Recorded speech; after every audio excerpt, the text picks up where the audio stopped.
Hey there and welcome to my channel. If you're new, my name is Bernie and today we're going to be looking at some of my favorite medium format cameras. Now in Australia, when I lived there, I'm now in New Zealand, I used to sell cameras, photographic equipment, but I specialized in film equipment. So cameras, lenses, all sorts of things. And so I've got a massive amount of experience with all different cameras, and there's not a lot of cameras that I haven't tried out. So what I've done is over the years I've whittled these down to 5 or 6 of my favorites that I use quite frequently. So today we're going to go through those. Today we'll look at these as more of an overview. So we'll look at the top few things I like about each of these cameras and why they have a place on my camera shelf. But in the coming weeks, and the real reason I'm doing this is I've got a review coming out of all of these cameras individually and why they've made my list and why I've held on to them for such a long time and why maybe I haven't sold them just yet. But first, why do I love medium format? Now, it all comes down to negative size. So I love the resolution when you can scan it up at a high resolution using a drum scan or even my V800. I like that 3D render it gives you, so that really makes it pop and that nice gradual tone you get from the in-focus to out-of-focus areas. And it's just that indescribable value that you get from medium format photography.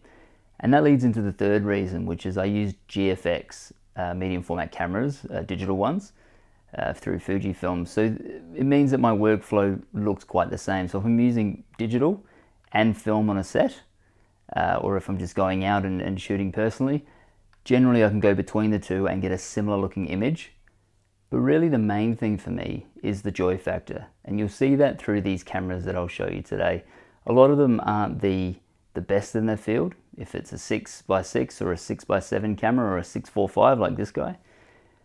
But there's something about them that makes it either quirky or fun to use that just makes me want to pick it up and take it out and really use it when I'm taking my landscape photographs, which is generally what I'll do. So that enjoyment factor for me is super important because the more I enjoy using a camera, the more I'll be out there shooting with it. Now the first camera I want to talk to you about today is the GS645. Now this is a pretty quirky camera. You've still got the bellows there, and it is actually quite new. It's in terms of film cameras. Now the reason this camera has made my list is it's the camera I take when I don't want to take a film camera, because a lot of the other medium formats I'll show you today are a little bit larger than this, but as you can see here, it folds down to quite a nice compact size. So it makes an excellent travel camera, but also a camera when you just want to walk around on a lazy Sunday, taking some snaps to the family or friends. So that's why this guy's made my list. Now let's have a look at what it's got to offer. This is a Fujinon electron beam coated, so EBC, 75mm f3.4. So that's about the equivalent of a 45mm lens on a 35mm camera. As you can see, this camera still uses a bellows style focusing system, and all of the settings are really on that front of the camera on the lens. So as you can see here, I'm using the thumb rest, which helps you focus the camera. Next up we have the aperture, so you can just move those around. And then right on the front of the lens, you've got your shutter speed.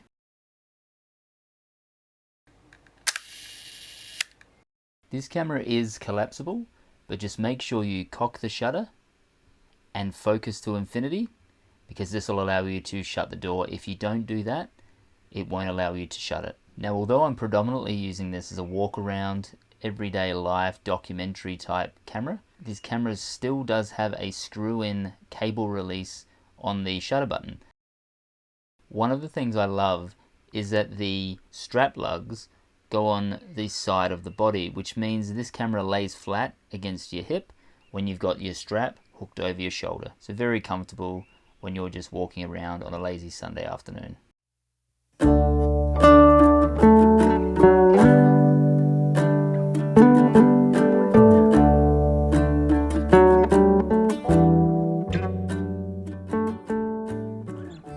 Now the next camera on my list today is quite a recent purchase, so it's the Rolleiflex 3.5F Type 4. So I actually only picked this up in November 2020, so as of today's video, it was only about 10 months ago.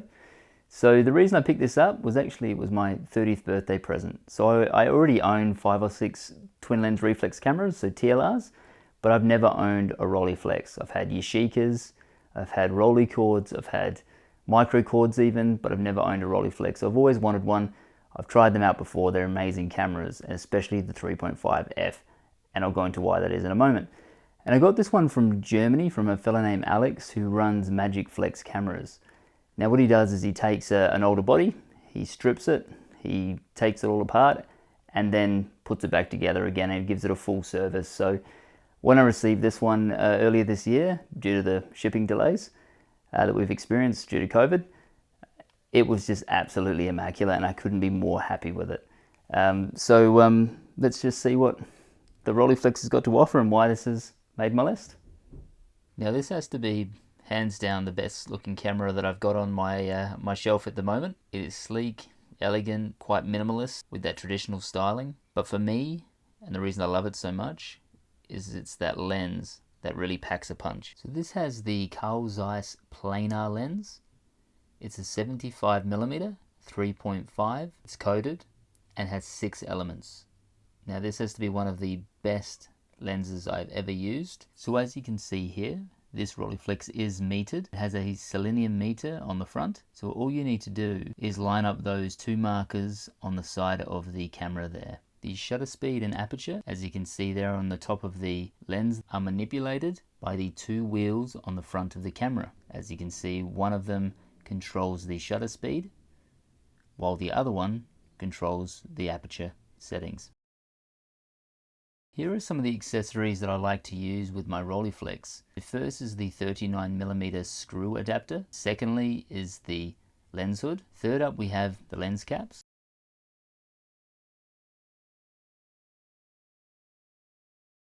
I use the case from time to time. Then we have the screw-in cable release. And finally the strap, which I use extremely often. Now I love waist level finder cameras, and this one has a beautifully bright screen. As you can see there, the cactus is just popping with life, and that focus wheel is just there next to the meter on the side of the camera, which makes it extremely easy to focus in and out. The other way you can find your subject in the frame and also focus is by popping up the magnifying screen, pushing in the front, and then viewing through the sports finder or the little focus finder on the back of the viewfinder. Although many use this camera as a street and walk around camera, I do use this for a lot of landscapes, and it does have the screw-in cable release on the front, which makes it extremely good for that purpose. When I'm not using the cable release, I just pop in a soft shutter release button. Generally you will find me out and about using this camera with the strap around my neck because it's extremely comfy. It just hangs there on the front or on the side of your body, and as you can see, just focusing in and out. And then when you're done, collapse the viewfinder and you're on your way. And here are a few sample images.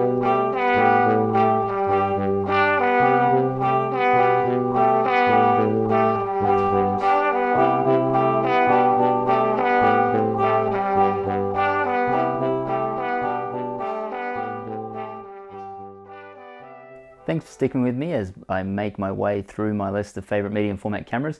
Now I would like to just take a minute, if you can, like and subscribe to my channel. I'd really appreciate it. And if you are enjoying this video, like I said, I'll be doing a review on all of these cameras coming up on my channel as well. So please subscribe so you don't miss out on those. As you probably guessed from the photo behind me, my favorite camera of all time is in fact the 500CM Hasselblad. But this really goes for any 500 series camera. You might have the 503 or whatnot. It doesn't really matter. The 500 series is an amazing camera. I've owned the 500CM. I had multiple bodies when I worked professionally. The 500C, an amazing camera. And the reason I love these so much, I do have a personal connection to these cameras. It's the first medium format camera I owned when I was a teenager. So I saved up through my teens, was using a lot of 35mm cameras and film, and then I decided to make the jump. And I decided to go big and get myself a Hasselblad. So I love these cameras for me and for what I do, and the versatility it brings. It's perfect for me. It does seem to divide the film community though, when you get into that 6x6, 6x7 space. I don't know why. I think it's just an incredible camera. So let's have a look at this camera, see what it has to offer, and why it's made my number one. Now let's have a look at the extremely versatile and modular Hasselblad 500CM. Again, this has a waist level viewfinder, which is nice and bright and easy to focus. It collapses down when it's not in use, so it can be a lot more portable than you'd think. You've got the focusing on the front, closest to the camera. Then you'd set your aperture, which is next up. And in order to set your shutter speed, you just need to push that button in and it disengages with the aperture, and then you can find your shutter speed and set that appropriately. Now in terms of how modular this camera is, you can see me taking off the film back here and then removing the waist level viewfinder. I'm then going to replace that with the other viewfinder, which you can look into and quite good for more precise focusing, and then replacing the film back on the back, and away you go. So it's nice and quick and easy. Now my most used parts of the Hasselblad system would be a film back for black and whites, a film back for color negatives, optional additional viewfinder, obviously a lens hood to stop lens flare.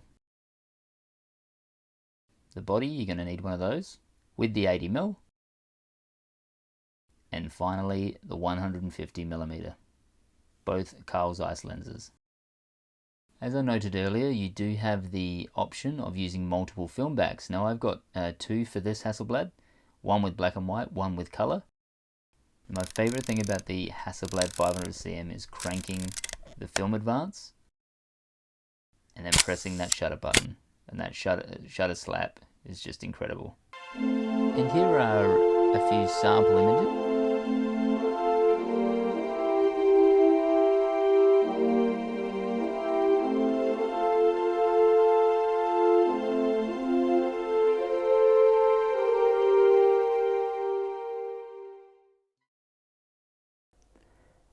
Now I know I said that this was a video about my favorite medium format cameras ever, so it was a list from 1 to 3. But I've decided to include one more today because I will be reviewing it coming up, and that is the Tomiyama 6x24, or the Tomiyama 240 Art Panorama. Now this is an incredible camera. It is huge. I need both hands to pick it up, but it does 6x24cm negative, so you only get 3 frames per shot, which is pretty expensive way to shoot, but it is incredible. So I'll show you around this camera now and just show you how interesting it is, but I think it's going to really come into its own when we do the in-depth review and I can show you how to use this camera out in the field. Now I've included this because it does use medium format film. It's got a beautiful Nikkor 120 f8 lens.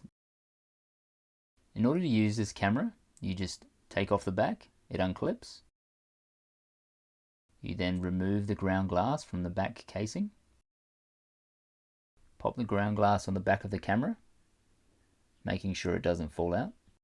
You then use your dark cloth and put it over the camera and your head, so it's nice and dark, and then you can see the ground glass screen and see how bright it is, and use that to focus. Once the film is in the camera and you've taken your first shot, the last 2 shots you have on your roll, because you've already put the film in, you can't use the ground glass, so now you're going to have to use the viewfinder on the top of the camera, or you just bracket with 2 additional exposures. In order to advance the film, you use the hole in the back of the camera. If you're doing 6x24 exposures, as you're advancing the film, you look for numbers 3, 7, and 11, and if you're doing 6x17s, 3, 6, 9, and 12 are the numbers you need to keep an eye out for. You just cock the shutter on the side of the lens and then press the cable release to take the shot. I hope you enjoyed today's video. Like I said, I'm merely setting the scene, giving you an overview of my favorite cameras before I individually review them episode by episode and show you how they're utilized out in the field, why I enjoy using them so much, and how they might benefit you in your photography as well. Now, if you do have any comments or any questions, please pop them down in the comments box, or maybe you just want to tell me what your favorite cameras are. because I'd love to know, and there may be some that I've not utilized before. Thank you so much for watching today. If you haven't already, please like and subscribe so you don't miss out on any of my camera reviews coming up. Thank you.